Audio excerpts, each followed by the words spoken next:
Vasanthakumar Raman blog YouTube ചാനലിലേക്ക് ഏവർക്കും സ്വാഗതം. ഞാനിന്ന് പറയാൻ പോകുന്നത് യാത്ര പുറപ്പെടുമ്പോൾ ശകുനം നോക്കുന്നത് എന്തിനു വേണ്ടിയാണ്. ശകുനമറിയാത്തവൻ ചെന്നറിയും അതിൻ്റെ പൊരുളെന്താണ്. ഒരിടത്തേക്ക് പോകാൻ ഇറങ്ങുമ്പോൾ പണ്ടൊക്കെ ശകുനം നോക്കിയാണ് പോകുന്നത്. ശകുനം നല്ലതാണെങ്കിൽ പോകുന്ന കാര്യം സാധിക്കുമെന്നാണ് പഴയ കാലത്തെ വിശ്വാസം. ശകുനം മോശമായാൽ പോകുന്ന കാര്യം സാധിക്കുകയില്ലെന്ന് മാത്രമല്ല, വളരെ ദുഃഖകരമായ അവസ്ഥയും ഉണ്ടാകും. ഇത് വെറും വിശ്വാസമല്ല, ശരിയായ കാര്യമാണ്. അനുഭവം കൊണ്ടുള്ള പറച്ചിലുമാണ്. ഏതെങ്കിലും ഒരു സ്ഥലത്തേക്ക് പോകുമ്പോൾ ശകുനം നോക്കുന്ന രീതി പണ്ടുപണ്ടേ ഉള്ളതാണ്. ചില ആളുകളുടെ നാളുവഴി ശകുനം മോശമായിരിക്കും.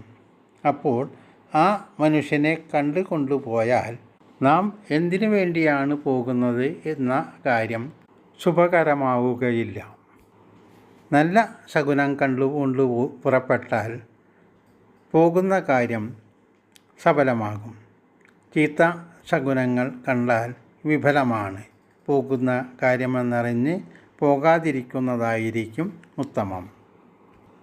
നല്ല ശകുനങ്ങൾ: ഒറ്റ ശൂദ്രൻ, ഇരട്ട ബ്രാഹ്മണൻ, മണ്ണ്, ശവം, കത്തുന്ന തീ, വേശ്യാസ്ത്രീ, ആന, കയറിട്ട കാള, പശു തുടങ്ങിയവ ശോഭനമാണ് അഥവാ നല്ല ശകുനമാണ്. ചീത്ത ശകുനങ്ങൾ: വെണ്ണീറ്, വിറക്, കഴുത, ചൂല്, മുറം, പോത്ത്, അംഗഹീനൻ, വിധവ, പൂച്ച തുടങ്ങിയവ ചീത്തയാണ്. ഇവ ദുശകുനമാണ്. ദുശകുനം കണ്ടുകൊണ്ട് പുറപ്പെട്ടാൽ കാര്യം ഒന്നും തന്നെ നടക്കുകയില്ല. പോയ കാര്യം നിരാശനായി മടങ്ങേണ്ടി വരുമെന്നുള്ളതാണ് വിശ്വാസം. പഴമക്കാർ പറയുന്നത് അനുഭവങ്ങൾ കൊണ്ട് മാത്രമാണ്.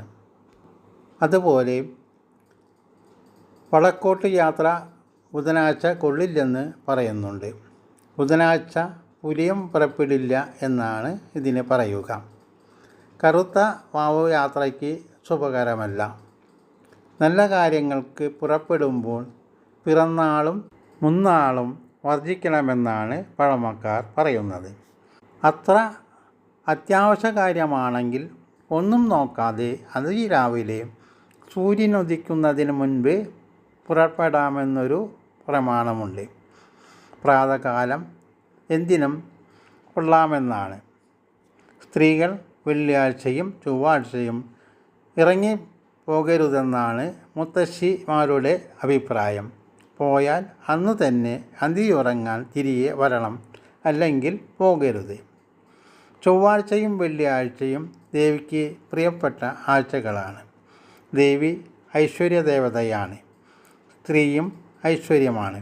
അപ്പോൾ ആ ദിവസങ്ങളിൽ വീട് വിട്ടുപോയാൽ ആ വീട്ടിൽ ഐശ്വര്യം കുറയുമെന്നാണ് വിശ്വാസം. ലക്ഷ്മി കടാക്ഷം കുറയുമെന്നതാണ് മറ്റൊരു വിശ്വാസം. ലക്ഷ്മി ദേവി ഇറങ്ങിപ്പോയാൽ ജ്യേഷ്ഠ ഭഗവതി കുടികൊള്ളും. പിന്നെ അവിടെ ജ്യേഷ്ഠയുടെ അധിവാസമാകുമെന്നാണ് പഴയ കാലത്ത് വിശ്വസിച്ചു വരുന്നത്. ആ വിശ്വാസം തെറ്റാണെന്ന് പറയാനാകില്ല. അങ്ങനെയുള്ളിടത്ത് ചെല്ലുമ്പോൾ നാം ചോദിക്കുക, ഇവിടെ ഒരു സ്ത്രീത്വമില്ലല്ലോ എന്ന പറച്ചിലുണ്ട്. അതിനർത്ഥം ഐശ്വര്യമില്ല എന്നത് തന്നെയാണ്.